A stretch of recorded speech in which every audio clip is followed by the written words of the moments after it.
नमस्कार, मैं हूँ लीला। स्वागत है आपका हमारे चैनल में। आज का विषय है कजरी तीज काव्य है, जिसे सातोड़ी तीज, कजली तीज, बड़ी तीज, सत्तू तीज आदि नाम से भी जाना जाता है। तथा साथ ही हम ये भी जानेंगे कि इस तीज की पूजा किस प्रकार से की जाती है और चंद्रमा को अर्घ्य कैसे दिया जाता है। अर्घ्य देते समय हमें क्या बोलना चाहिए, इस व्रत को कैसे रखा जाता है। हरियाली तीज और हरतालिका तीज की तरह ही कजरी तीज भी सुहागन महिलाओं के लिए मुख्य त्योहार है। माना जाता है कि कजरी तीज का व्रत रखने से सौभाग्यवती स्त्री के परिवार में सुख समृद्धि और खुशहाली आती है। वहीं कुंवारी कन्याओं को अच्छे घर वर की प्राप्ति होती है।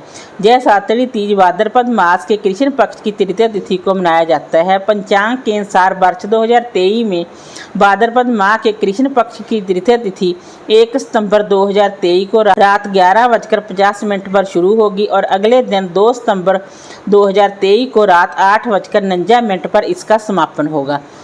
इसलिए साल 2023 में कजरी तीज सातड़ी तीज 2 सितंबर को मनाई जाएगी।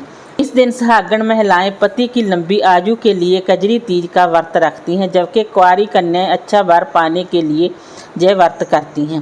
कजरी तीज पर जौ, गेहूं, चने और चावल के सत्तू में घी और मेवा मिलाकर तरह तरह के पकवान बनाए जाते हैं।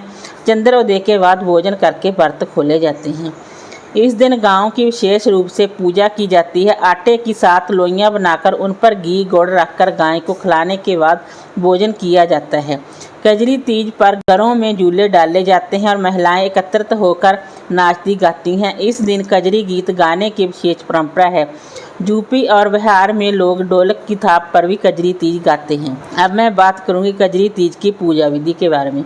कजरी तीज के अवसर पर निवड़ी माता की पूजा करने का विधान है। पूजन से पहले मिट्टी व गोबर से द्वार के सहारे एक तालाब जैसी आकृति बनाई जाती है। घी और गुड़ से पाल बांधकर और उसके पास नीम की टहनी को रोप देते हैं। तालाब में कच्चा दूध और जल डालते हैं और किनारे पर एक दिया जलाकर रखते हैं। थाली में नींबू, ककड़ी, केला, सेब, सत्तू, रौड़ी, मौली, अक्षत आदि रखे जाते हैं।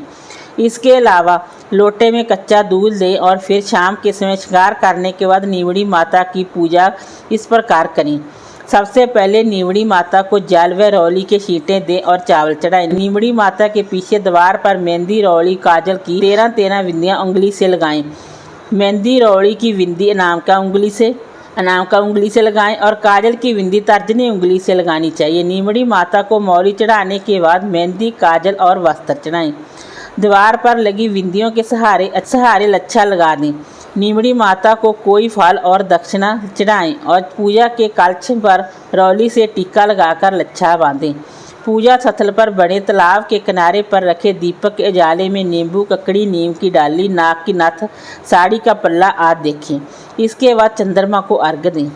चंद्रमा को अर्घ्य देते समय आपने क्या बोलना है। चंद्रमा को अर्घ्य देते समय बोलने करूँगी चंद्रमा को अर्घ्य कैसे दें। चंद्रमा को जल के छींटे देकर रौली, मौली, अक्षत चढ़ाएं और फिर भोग अर्पित करें। चांदी की अंगूठी और आंखें गेहूं के दाने हाथ में लेकर जल से अर्घ्य दें और एक ही जगह खड़े होकर 4 बार घूमें, यानी के परिक्रमा करें। अब मैं बात करूं कजरी तीज व्रत के नियम। यह व्रत निर्जला रहकर किया जाता है। गर्भवती स्त्री फलाहार कर सकती है। यदि चांद उदय होते नहीं देख पाए तो रात्रि लगभग 11:30 पर आसमान की ओर अर्घ्य देकर व्रत खोला जा सकता है। अध्यापन के बाद संपूर्ण उपवास संभव नहीं है तो फलाहार किया जा सकता है। तीज के इस व्रत में सुहागन महिलाओं को 16 श्रृंगार करना चाहिए। कजरी तीज के व्रत में सास और सुहागन महिलाओं को श्रृंगार की सामग्री देना शुभ होता है। इस दिन महिलाएं काले और सफ़ेद रंग के कपड़े और चूड़ियाँ ना पहने। इसे सातड़ी तीज भी कहते हैं। इस दिन पूजा में चने की दाल के सत्तू का प्रयोग करना शुभ होता है। मान्यताओं के अनुसार कजरी तीज के व्रत में महिलाओं को सूर्योदय से चंद्रोदय तक निराहार व्रत रखना चाहिए। चंद्रमा को अर्घ्य देने के बाद ही इस व्रत का पारण किया जाता है। वीडियो अच्छी लगी हो तो लाइक कीजिए, शेयर कीजिए, सब्सक्राइब कीजिए। Thanks for watching this video.